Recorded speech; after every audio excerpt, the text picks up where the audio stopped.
Pourquoi ne dégradez-vous pas systématiquement les abribus? Pourquoi ne piquez-vous pas les fleurs du jardin des plantes? Pourquoi avez-vous envie parfois de collaborer dans la vie sociale pour que tout se passe à peu près correctement? Pourquoi et parfois avez-vous envie de voter? Pourquoi vous sentez-vous impliqué pour que la vie sociale soit à peu près correcte? Est-ce que vous êtes contraint ou est-ce que vous vous obligez? Je voudrais réfléchir avec vous un peu pendant ces 20 minutes sur la distinction entre la contrainte, je suis contraint de, parce qu'il y a de la police, parce qu'il y a des lois, parce qu'il y a un pouvoir, je suis contraint de vivre socialement. Ou bien est-ce que je m'oblige à participer à la vie sociale, à être au milieu de mes collègues, de mes concitoyens, un acteur de la vie sociale et politique. Je voudrais distinguer ces deux mots, être contraint par un pouvoir extérieur, par quelque chose qui me enlève ma liberté. Et si vous le voulez bien l'admettre avec moi, peut-être que dans la vie courante, le vocabulaire n'est pas aussi nettement distinct, mais quand je m'oblige, je suis encore libre. C'est moi qui m'oblige. Je me donne des obligations en fonction de certaines raisons. Je suis contraint par certaines causes, comme impose la police, la menace de ceci ou de cela, et c'est l'ordre des causes. Par contre, si vous le voulez bien, nous associerons le fait de s'obliger et les raisons. Je me donne des raisons pour agir. Et alors que l'un est contraire à la liberté, l'autre admet une certaine forme de liberté. La contrainte est consciente ou parfois inconsciente. En tout cas, elle prive de liberté, elle joue sur les causes. Alors que l'obligation, le fait de s'obliger, joue sur des raisons. Et des raisons que l'on analyse en prenant en compte la subjectivité des personnes, alors que de l'autre côté, la subjectivité n'est pas du tout prise en compte. Je propose cette distinction de vocabulaire, au moins entre nous. Je pense que ce serait bien couramment on l'utilise, mais faisons comme si c'était pour nous. Et de fait, alors que couramment, dans la mentalité contemporaine, on raisonne dans la vie politique comme si tout le monde agissait par contrainte. Il faut de la police, il faut plus de sécurité imposée, et on raisonne très peu en termes de raison. Pourquoi est-ce que les gens pourraient s'obliger, et d'où vient le fait que des personnes, effectivement, s'obligent? De fait, pourquoi est-ce qu'il y a des écologistes? Ils ne sont pas contraints de rêver à un monde dans lequel il y ait moins de dépenses et qu'on respecte plus la nature. Pourquoi est-ce qu'il y a une protestation contre les inégalités? Ce n'est pas par contrainte, c'est plutôt par le fait qu'on s'oblige à protester pour que tout le monde soit égaux et profite des mêmes libertés. Si vous admettez cette distinction-là, je voudrais essayer de voir comment on peut, et pourquoi on est arrivé à penser surtout en termes de contraintes la vie politique et la vie sociale, au lieu en termes d'obligation, et comment on pourrait restaurer une certaine conception de la vie politique en termes d'obligation et non pas de contraintes. Je voudrais dans un premier temps revenir un tout petit peu, très brièvement, ce sera forcément schématique, en termes d'histoire. Et je le fais parce que c'est ce qui m'a donné l'inspiration pour cette intervention, à partir d'une grosse brique de Habermas, le philosophe allemand extrêmement réputé, qui a publié en 2 tomes, de 800 pages chacun à peu près, une histoire de la philosophie, dont c'est la thèse principale. Quelle est la source de l'obligation en un temps où, comme je vais vous le dire à l'instant, nous ne sommes plus obligés par des pouvoirs, contraints, par des pouvoirs extérieurs. En effet, il le dit, et je reprends très schématiquement ces 1600 pages en 10 minutes, la participation à la vie politique n'est plus fondée sur une communauté d'appartenance. Elle n'est plus fondée sur une société holiste. J'entends par une société holiste celle dans laquelle l'individu n'existe que dans la mesure où il a, avant lui, une société qui préexiste et qui lui permet d'exister. Il n'est plus fondé sur une grande famille, comme si la communauté, la vie publique, la vie politique était une famille. Il n'est plus fondé sur l'autorité d'un protecteur, d'un leader, où on souhaite qu'il ne le soit plus jamais. j'espère que mon vœu sera exaucé d'ici peu, il n'est plus sur l'identification du politique et du social, parce que la priorité est donnée aux individus, elle est donnée aux subjectivités. C'est ma sécurité, c'est ma sûreté, on en a parlé hier, qui impose que je m'en remette à autrui, à un pouvoir. C'est ma liberté, c'est ma propriété qui exige une organisation sociale. C'est moi qui suis au centre, qui suis au point de départ de la vie politique, et c'est à partir de la vie politique qu'on pense éventuellement, en termes de contrat, que d'autres doivent être libres aussi, que d'autres doivent être inclus comme moi sous un pouvoir politique, etc. Je reprends simplement une phrase qui est justement à la charnière de la période qui a suscité cette idée-là, c'est évidemment chez Kant que je la retrouve. Kant disait « L'homme a besoin d'un maître qui brise sa volonté particulière et qui le force à obéir à une volonté universellement valable afin que chacun puisse être libre. » Ceux qui étaient là hier se souviennent de cette insistance sur l'État comme source de la liberté de chacun, à condition que tout le monde soit libre. La révolution moderne modifie la façon de poser la question politique, et notamment la question de l'obligation. Elle part désormais de l'individu, et non plus de la société, mais un individu démuni de sa dimension sociale, alors que dans la pensée grecque, Aristote, l'individu était fondamentalement, et d'abord, un être politique, un être social. Elle fait du social et du politique, non pas un point de départ, mais une arrivée, l'objet d'un contrat. Et d'où la place qui est donnée actuellement dans le monde moderne, mais le monde moderne commence dans les années 1600 et 1700, à l'attente d'un retour sur investissement de la part de chacun. J'attends de la part du politique, de la part de la société, qu'elle me rende ce que je lui ai donné en termes de liberté limitée. À l'attente d'une reconnaissance à la place du mépris, en attente d'une égalité et de la justice, pour moi d'abord, et éventuellement, si j'ai un peu de sens altruiste, pour autrui aussi. Mais deuxième temps de ma réflexion, ces raisons subjectives, au XIXe siècle surtout, pas uniquement, ça a déjà commencé au XVIIIe, ont été récupérées en termes objectifs par des sciences de l'être humain qui ont analysé les raisons subjectives comme des raisons déterminées.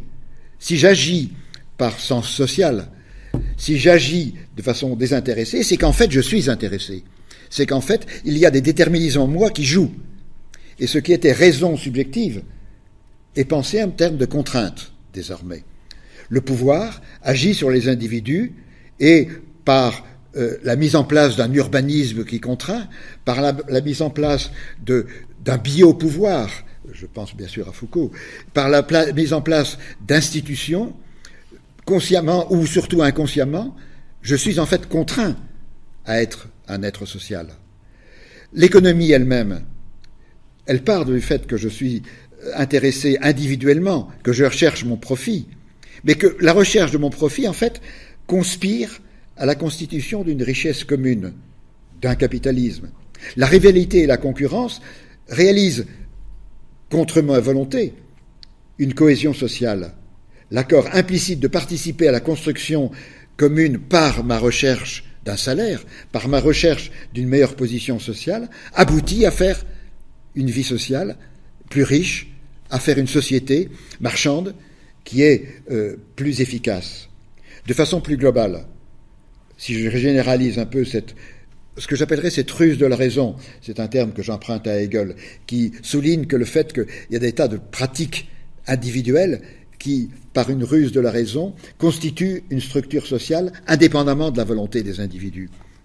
Mandeville c'est déjà le XVIIe siècle, que les vices privés sont la source de la vertu publique. C'est grâce au fait que je recherche mon intérêt privé qu'il y a des vertus publiques qui s'instaurent.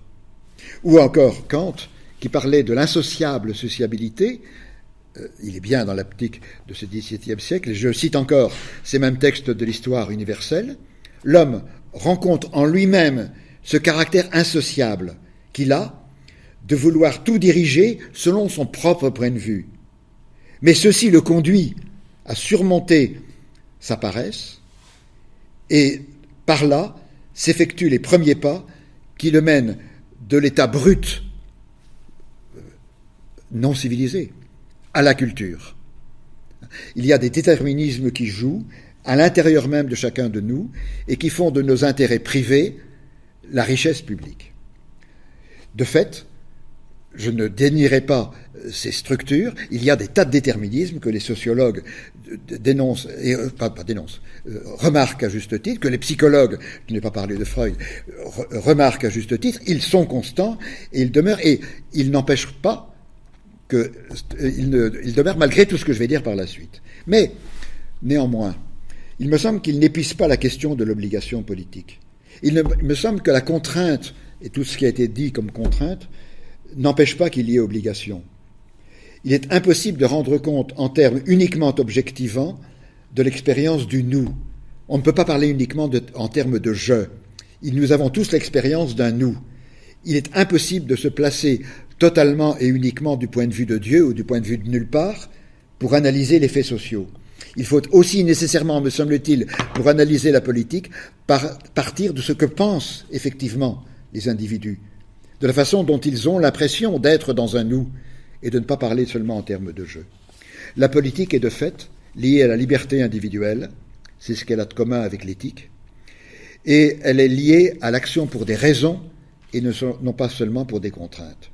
Et dans le troisième et dernier temps, je voudrais essayer de justifier cette position-là, et de montrer qu'il n'y a pas seulement des forces négatives et inconscientes qu'analysent objectivement les sciences, mais qu'il y a aussi des éléments mobilisateurs et conscients en nous qui font que nous nous donnons des raisons de participer à la vie politique, de participer à la vie sociale. Encore une fois, il suffit de constater dans le monde qui nous environne, y compris dans les manifestations contre l'État, la défense de l'écologie, qui est une défense d'une conception de la société politique, volontairement prise, et qui n'est pas seulement l'objet d'un déterminisme involontaire chez les personnes qui les défendent. Il y a des exigences d'égalité, il y a des exigences de justice, il y a des révoltes. Si les gens se révoltent, c'est au nom de certaines valeurs et non pas à cause de certaines contraintes. Le fait même qu'il y ait des révoltes contre la politique, dans la politique, c'est encore un choix politique qui se fait au nom de certaines raisons et non pas au nom de certaines contraintes. Ceci me semble presque évident et irréductible à l'analyse uniquement par les contraintes.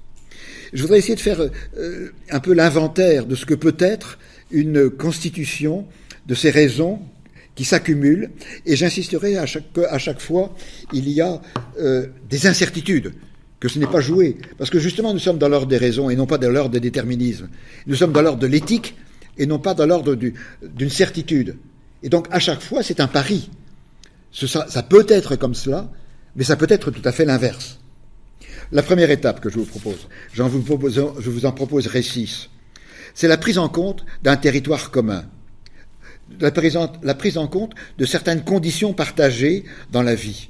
Nous vivons dans la même résidence, nous vivons dans le même quartier, nous vivons dans la même ville, nous vivons, peut-être n'en se rendant pas compte, mais dans la même Europe, dans le même monde. Et il y a certaines personnes qui ont, de fait, conscience de cette participation à un territoire commun et d'être amenés à prendre en compte le conditionnement du territoire, le conditionnement de ce qui nous entoure. Mais encore une fois, ce n'est pas absolument gagné. Il y a toujours une prise de conscience. On le voit bien pour l'Europe. Tout le monde ne prend pas en compte le fait que l'Europe est un lieu commun dans lequel nous avons à exercer une action et un pouvoir politique. C'est risqué, mais c'est possible. Et ça se fait pour certains. Deuxième niveau, le régime légal, les structures préexistantes, l'administration, l'organisation territoriale qui nous préexiste et grâce à laquelle j'ai été éduqué, par exemple, grâce à laquelle je suis sûr que mon boulanger aura du pain demain matin, le fait qu'il y a un minimum de sécurité, ou qu'il y a peut-être des choses avec lesquelles je ne suis pas d'accord, mais qui sont valables pour tous.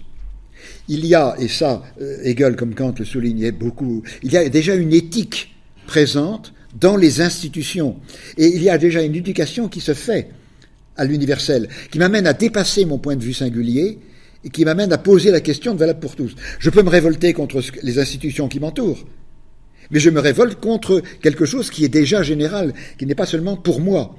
Et je prends en compte ainsi un point de vue commun. Je me dépasse mon seul ego.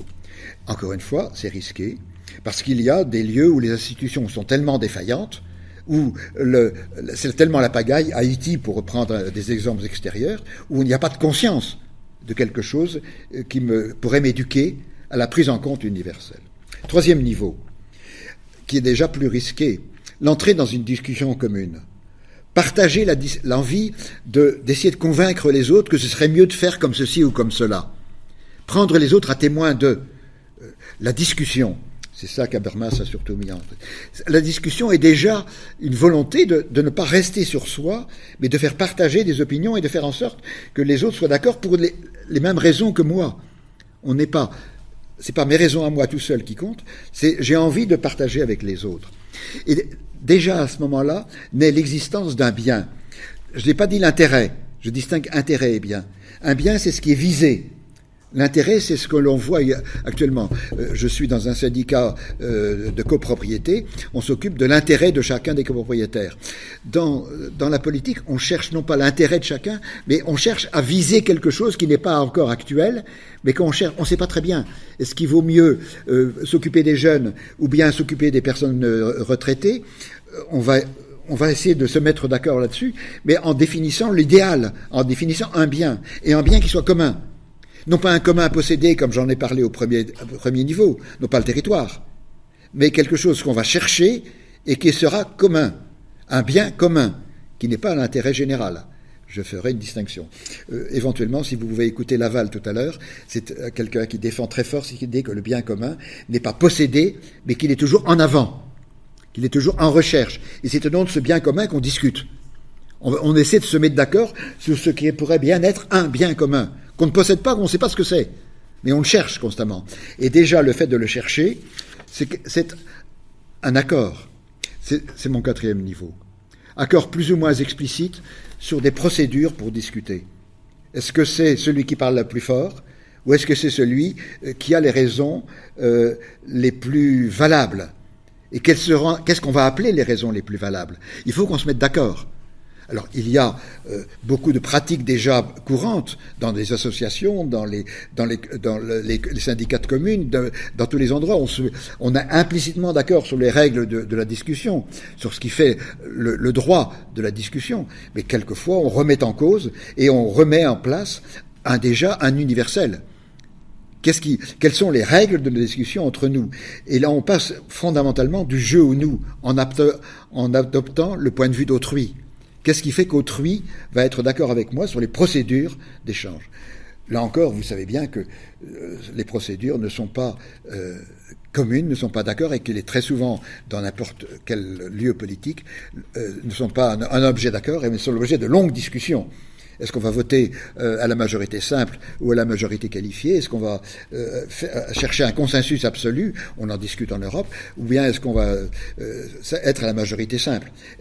Se mettre d'accord sur les procédures, c'est entrer dans la recherche d'un bien commun. C'est déjà faire concrètement dépasser les conditionnements, les contraintes et chercher des raisons. Enfin, je suis à mon cinquième point, la décision selon des procédures acceptées. Je n'y reviens pas. Enfin, l'obligation vécue par le fait même d'avoir participé à la discussion et à la décision.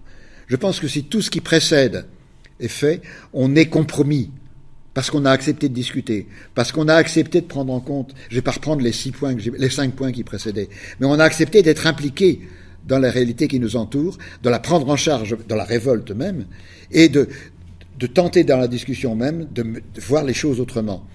Je pense que c'est aussi un idéal, vous voyez bien que dans des lieux où il n'y a pas de participation à la discussion, il ne peut pas y avoir d'envie de participer à la vie politique. S'il n'y a pas de vote, c'est sans doute parce qu'il n'y a pas eu de respect de toutes les étapes précédentes. Il n'y a pas eu d'égalité dans la discussion, il n'y a pas eu de participation, il n'y a pas eu de prise en compte par chacun de la réalité. Tout ceci est incertain.